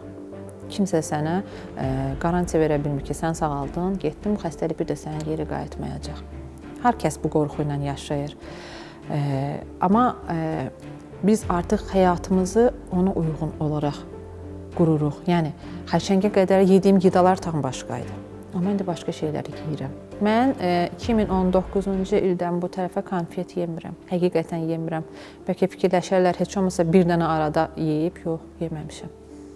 Və ümumiyyətlə, indi marketə girəndə o konfet satılan bölmə məni ümumiyyətlə özünə cəlb etmir. Mən ümumiyyətlə, indi başlamışam yeməyə. 2 il ümumiyyətlə marketdən alınma heç nə yemədim. Konservləşdirilmiş heç bir şey yemədim. O boyda iradəm oldu ki, hər şeyin üstündən xətt çəkdim. Amma indi yox, düzdür, indi biraz daha yeyirəm də, nə bilim, içirəm də, gəzirəm də. Sadəcə, belə deyək də, bayaq da qeyd etdiyim kimi, insan örgəşir, qəbullanır. Mən artıq örgəşmişəm, qəbullanmışam. Mən ümumiyyətlə yadıma düşmür ki, mən bu xəstəliklə savaşıram, mübarizə aparıram. Hal-hazırda içimdə ölüm bombası gəzdirirəm. Olur, bir də görürsünüz, otururam, ani məsələm. Mən sağalacağımı görəsən. Yəni, necə olacaq? O sual gələn kimi bir 5 dəqiqə. 5 dəqiqənin içində onu özümdən uzaqlaşdırıram. Əgər uzaqlaşdırmasam, mən bataram. Mən depressiyaya düşərəm. Xərçəng xəstəliyin müalicəsi çox önəmlidir. Amma bu müalicə dönəmi sadəcə qəbul edilən preparatlardan ibarət deyil. Kimyoterapiya müalicəsi, radioterapiya, şüa terapiya müalicəsi zamanı xəstə, pasiyent, xərçəngdən əziyyət çəkən insan nə ilə qidalanmalıdır ki, müalicəsi müsbət olsun? Belə ümumi olaraq desək, xərçəngin müalicəsi dediyiniz kimi öncəsi var, xəstəlik dönəmində, müalicə dönəmində var və sonrasındakı dönəmdə var. Ümumiyyətlə, biz burada insan həyat keyfiyyətini artırmaq məqsədi ilə yanaşı olaraq köməklik göstəririk ki, həyat keyfiyyəti artsın. Məsələn, kimyoterapiya alan insanlarda yan təsirlər olur. İştahsızlıq, çox arıqlama, düzdürmü? Ondan sonra qusma halları ola bilər, ürək bulantıları, həzmlə bağlı problemlər yaşayırlar bu insanlar. Ağız boşluğunda yaralar yaranır. Səbəb nədir? Biz kimyoterapiyada istifadə elədiyimiz maddələr hüceyrənin bölünməsini bağlamaq üçün, öldürmək üçün, belə deyək, çoxalmasının qarşısını almaq üçündür. Bu bizim özümüzün hüceyrələrinə də təsir göstərir və bağırsaq divarının hüceyrələri bir qatlı hüceyrələrdir. Onlar daim yelilənən, bölünüb çoxalan hüceyrələrdir. Demək, onlar da məhv olur. Ona görə də bizim həzm sistemimiz daha həssas olur qidalara qarşı və bu dönəmdə xüsusilə diqqətli olmalıdırlar insanlar qidalanmalarına. Zərərli, toksin yükü çox olan qidaları qida rasionuna daxil eləməməlidirlər. Çünki bir süzük kimi olur deyək ki də bağırsaq. Bütün lazımsız maddələri də bədənə keçirdir. Zaten zəiflənmiş olan, immun sistemi zəif olan bir orqanizm bu tərəfdən də yüklənməsin deyə qidalanmalarına mütləq xüsusi olaraq diqqət etməlidirlər. Nələrə diqqət etməlidirlər? Bax, bu qidalar turşuluq yaradır bədəndə və xərçəngi böyüyüb inkişafı üçün turş mühit ən yaxşı mühit hesab olunur. Gəlin onu bir-bir sadalayaq və xaric etsinlər bunu qidalarından. Məsələn, süd məhsullarını çıxardırıq, yəni işlənmiş olanları, digərlərinin çox az miqdarda olar. Qırmızı əti çox istifadə eləmək olmaz. Qırmızı əti ən az həftədə bir dəfə, ən çox maksimum 2 dəfə istifadə etməyə məsləhət görürük. Daha çox tərəvəzi daxil eləsinə qida rasionlarına, işlənmiş ət və ət məhsulları olmaz. Bura aiddir kalbasa, sasika məmulatları, konservalar bura aiddir. Yəni ki, bütün bunları çıxardırıq. Konservalar deyəndə bütün konservaları nəzərdə tuturuq. Bu yaşıl noxud da deməkdir, kukuruz da deməkdir. Amma insanlar konserva deyəndə sadəcə ət məhsullarını nəzərdə tuturlar. Bəli. Hissə verilmiş. Hissə verilmiş, bəli. Bütün bunlar hamısı qıcıqlandırıcıdırlar, onları çıxardırıq. Çox ədviyyatlı qidalar olmaz. Yəni, yandırıcı, məsəl üçün, biber çox istifadə eləmək olmaz. Amma digərlərini əksinə istifadə eləmək lazım. Hə, burada bir dənə də çox vacib bir məqam var. Məsələn, bəzi qidalar var ki, qaraciyər detoks funksiyasına təsir göstərir. Biz sadə kimi görsənə bilər. Bu sarı kökün özü belə. Yəni, bu kimyoterapiya aldığı müddətdə həqiqətən dayandırmalı olduğu qidalardan, ədviyyatlardan biridir. O pul bibərin özü belə. Ondan sonra məsələn qreypfrutu çıxardırlar, narı çıxardırlar. Zəncəfil faydalıdır, mən qəbul edim. Bax bunlara çox xüsusilə diqqət etməlidirlər. Yəni İnsanlara izah etməsək heç nəyə çıxartmayacaqlar. Qreypfrut niyə olmaz, nar niyə olmaz? Bunlar hamısı qaraciyərin fazalarına təsir göstərir. Bizim qəbul elədiyimiz həmin o kimyəvi preparatların təsirinin daha güclü orqanizmə təsir göstərməsinə yəni səbəb olacaq və zərərli təsir göstərə bilər bizə. Biz fayda yerinə özümüzə zərər vurmuş olarıq ki, mən qreypfrut soku içim daha yaxşı təsir eləyəcək deyə, amma əksinə. Məsələn, zəncəfil də bura aiddir. Çünki son dönəmlər zəncəfil və limonu çox aşırı istifadə edirlər. Bir də ki, sosial şəbəkələrdə maariflənmənin düzgün aparılmaması, məsələn, kurkuminin dediyimiz sarı kökün çox faydalı olmasını, amma kimlərə, hansı dönəmdə, bax bunlara xüsusilə diqqət etmək lazımdır. Bir də bitki çayları. Bax, bu da çox önəmlidir. Bitki çayları, bitki çayı deyib keçməməliyik. Onun da tərkibində fitokimyəvi maddələr var. Onlar da təsir göstərir. Onları da mütləq həkimləri ilə məsləhət edərək özlərinə uyğun olanları daxil eləməlidirlər. Şümarə xanım, deməli, çox bir şeylər olar, amma onların miqdarı çox vacibdir. Necə istifadə edəcəksiniz və ilk öncə özünüzə bu sualı verəcəksiniz ki, mənim mədəm bu preparatı, bu ərzaqı, bu meyvəni tanıyırmı? Qəbul edirmi? Normal vəziyyətdə, sağlam vəziyyətdə qreypfrutu nə qədər istifadə etmişəm ki, hal-hazırda da xərçəngdən müalicə alan dövründə çox ağır bir dövrdür. İnsan bəzi adi suyu belə normal qəbul edə bilmir və bu dövrdə belə qıcıqlandırıcı preparatları, belə qıcıqlandırıcı meyvə tərəvəzləri, ərzaqları nə qədər doğru düzgündür istifadə etmək. Bəzən burada valideynlərin, qohumların, yaxınların bir baskısı olur. Yi, nə tapdın, yi, immun sistemi möhkəmlənsin, bədənin möhkəm olsun, xəstəliyə qalib gələsən, bu belə deyil. Bir də bir nüansı vurğulamaq istəyirəm ki, məsələn, elə qida seçimləri olmalıdır ki, rahat həzm olunmalıdır, mədə bağırsağı çox yormamalıdır. Xüsusilə udqunma problemi olur bəzi insanlarda. Yəni, biz o arıqlamanı da istəmirik çox, həmin xəstələrin. Həqiqətən də onların düzgün, sağlıqlı, yaxşı qidalanmaları çox-çox vacibdir. Həyat keyfiyyətlərinə birinci ön sırada təsir göstərən faktorlardandır.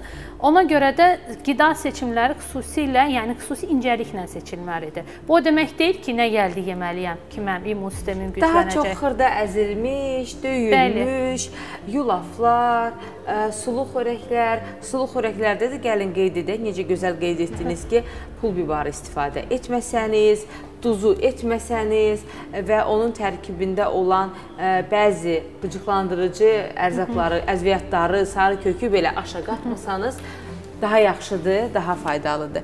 Şümarə xanım, sizə təşəkkür edirəm. Mən düşünürəm ki, bir çox vacib və faydalı məlumat verdik. Xərçəngdən əziyyət çəkən insan ən son halda qidası haqqında düşünür. İlk öncə həyatım bitəcək, mənə nə qədər qalıb, müalicəm fayda verəcəkmi, müalicəmi sürdürə bilmirəm, mənə çox əzab verir, ağrılarım çox önəmlidir. Ən azı qida ilə öz abu-havamı, öz əhval-ruhiyyəmi qaldırım. Amma buradan bir də qeyd edək, bir də müraciət edək ki, belə deyil, qidanın da önəmi sizin müalicənizdə çoxdur. Ümumiyyətlə, bütün xəstəliklərdə ən önəmli olan birinci insanın həyat eşqinin olmasıdır. Həyatı sevməyi öyrənməliyik. Biz həyata sarılmasaq, tutulmasaq, həyat da bizdən belə deyək, imtina edəcəkdir. Ona görə psixoloji faktor burada çox-çox önəmlidir. Müalicə mütləq şəkildə olunmalıdır, amma insanın həyat keyfiyyətini artırmaq üçün mütləq şəkildə qidalanmasına, psixologiyasına, bunlara, yəni aktivliyinə, hərəkətə mütləq fikir verməlidir. Yəni çoxu izləyib, yəni ki, deyə bilər ki, kənardan demək asandır, yəni yaşamaq daha başqa bir şeydir. Amma inandırım sizi, buna misal olaraq kifayət qədər çoxlu misallar var. Əgər xərçənglə mübarizə edərək qazanan insanları bir araşdırsalar Google üzərindən, belə deyək ki, ümumi, və orada görərlər ki, kifayət qədər çox insan var. Xanımlar var, bəylər var. Yəni ki, mübarizə aparmaq əgər istəyiriksə, biz hər bir şeyə taparıq, bəhanələrə gərək yoxdur. Mən bunları bəhanə adlandırıram ki, yeməyə başqa şey tapmıram. Bəhanə axtarmadan doğru seçimlər edərək sağlamlığınızın qeydinə qalın. Təşəkkür edirəm. Əziz izləyicilərimiz, sağlam qidalanma haqqında danışdıq, amma çox təəssüf, sağlam qidalanma xərçəngin müalicəsi müddətində.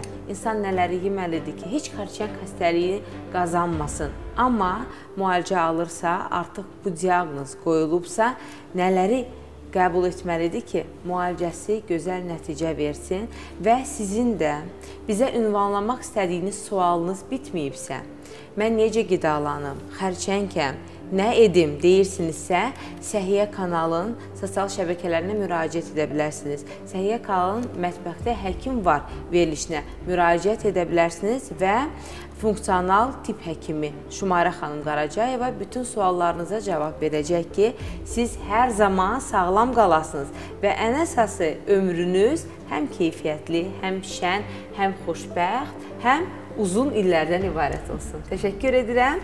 Biz isə davam edirik.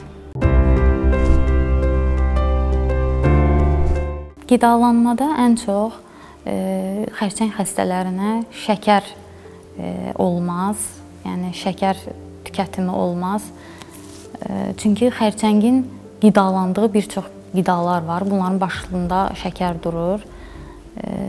O şəkəri biz meyvələrdən ala bilərik. Daha çox təbii qidalara üstünlük verməliyik.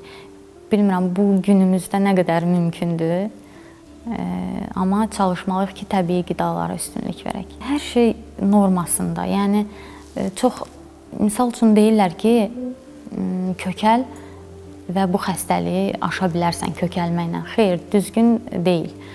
Yəni normada saxlamaq lazımdır. Doktorlarımız da deyir, nə çox arıqlamaq, nə də çox kökəlmək olmaz. Normada saxlayaraq, dietanı saxlayaraq davam etmək lazımdır. Əslində mənim musiqi zövqüm çox fərqlidir, çox qarışıqdır. Yəni bir çox müğənniləri dinləyirəm, Röyanı sevirəm. Belə, amma hər növ musiqi dinləyirəm, hətta rap belə dinlədiyim olub. Öncə ailəm, anam, övladlarım, yoldaşım, sonra isə məni sevənlər, izləyicilərim. Buradan hamısına salamlarımı çatdırıram. Elə bir şey mümkün deyil, amma çox istəyərdim ki, dünyada sevgi çox olsun, nifrət olmasın. Çünki xəstəliklərin başında dediyimiz kimi stres, əsəb durur və insanlar anlamalıdır ki, biz bu dünyada müvəqqətiyik. Dövlət bizə bəzi məhdudiyyətlər qoyur, yəni müalicəmizlə bağlı əsasən bizə lazım olan akıllı ilaç dərmanlarını bizə verilmir. Çox istəyərdim ki, bu dərmanlar təmin olunsun. Çünki bunlar çox bahalı dərmanlar, iynələrdir. Hər birimizin buna ehtiyacı var sağalmaq üçün. Çünki tək kimyoterapiya ilə iş bitmir. Bunun davamında hədəfə yönəlik müalicələr də şərtdir. Bunlar da akıllı ilaçlardır. Yəni bunlardan biri akıllı ilaçlardır ki, onlar da çox bahadır və bizim buna imkanımız yetmir hər dəfə onları almaq, müalicə olmaq. Mənim öz hesabım var idi yeni xəstəliyə tutulanda. Çünki həqiqətən çox bahadır bunun müalicəsini qarşılamaq. İynələr, dərmanlar, ximioterapiyalar, yəni çox baha olduğundan mənim öz hesabım var Instagram səhifəmdə. Sağ olsun mənim izləyicilərim mənə dəstək olurdular. Elə öz qrupumuzdan, Çəhrayı Lent qrupundan da dəstək olurdular mənə, həm maddi, həm mənəvi dəstək oldular, sağ olsunlar. Mən açdım, indi isə balaca bir iş kimi özüm üçün qurmuşam və artıq ayaqda olduğum üçün özüm fikirləşdim ki, özüm edə bilərəm bunu. Əslində bu həqiqətən çox acınacaqlı bir vəziyyətdir. Yəni mən onunla belə öz motivasiyamı yüksək tutdum, Allaha inandım ki, Allah mənim üçün onu yetirəcək, nə olur olsun. Çox şükür bu günə, yəni Allah mənə onu yetirdi bir şəkildə. Mən müalicəmi davam etdirdim və hal-hazırda da etdirirəm. Öz gücümə etdirirəm. Yoldaşım, ailəmin köməkliyi ilə etdirməyə davam edirəm. Yəni bu tək bir nəfərin işi deyil o maddiyyatı qarşılamaq. Ailə, qohumlar kömək olsa etmək olar nəsə. Amma dövlət bizdə heç bir şeyi qarşılamır yəni. Bu xəstəliyi olan qadınlara onu demək istəyərdim ki, əziz xanımlar, öncəliklə arzu etmirəm ki, nə vaxtsa siz bu xəstəliklə rastlaşasınız. Amma rastlaşsaz da qorxmayın, özünüzü hər halınızla sevin, saçsızlığı heç düşünməyin, dərd etməyin. Çünki bu müvəqqəti olan bir şeydir. Saçlar da yerinə gələcək, necə ki mənim saçlarım artıq uzanıb, sizdə də elə olacaq. Siz mübarizə aparmağı düşünün, savaşmağı düşünün, övladlarınızı, sevdiklərinizi düşünün, onlara görə mübarizə aparın. Mən bu xəstəliyi bir müharibə kimi təsəvvür edirəm, canlandırıram. Mən onunla hər gün savaşıram, hər gün o məndədir və təslim olmağı da düşünmürəm. O mənə 2 dəfə qayıtmış, 3 dəfə qayıtmış, heç fərq etməz. Sona qədər mübarizə aparacam.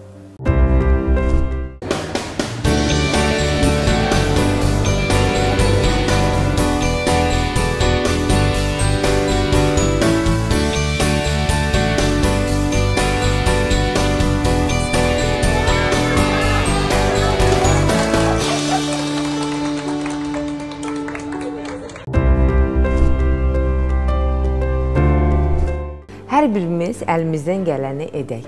Edək ki, mübarizə aparan insanlara güc-qüvvət olaq, onların güclərinə güc qataq ki, mübarizəni daha sürətli, daha nəticəli etsinlər və Salam Həyat proyekti olaraq, Səhiyyə kanalı olaraq, özünə inanan, öz sağlamlığına inanan qadınları müayinə keçməyə dəvət edirik.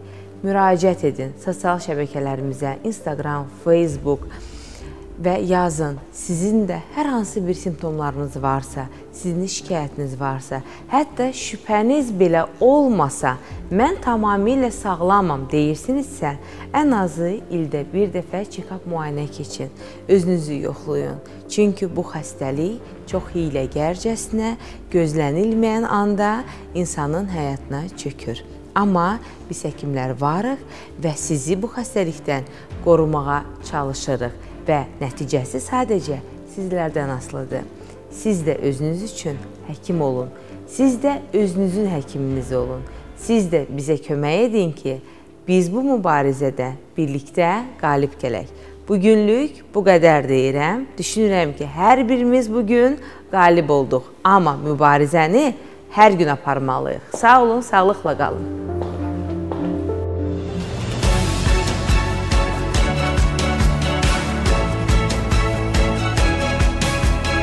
Həyat bizi təmənnasız sevənlərin sayəsində aydınlanır.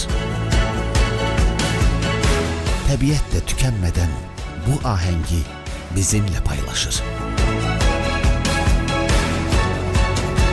Öyrənib, öyrədib, nümunə olmaq. Özümüzün və gələcək nəsillərin sağlamlığını qorumaqdır məqsədimiz. Buna var gücümüzlə çalışırıq.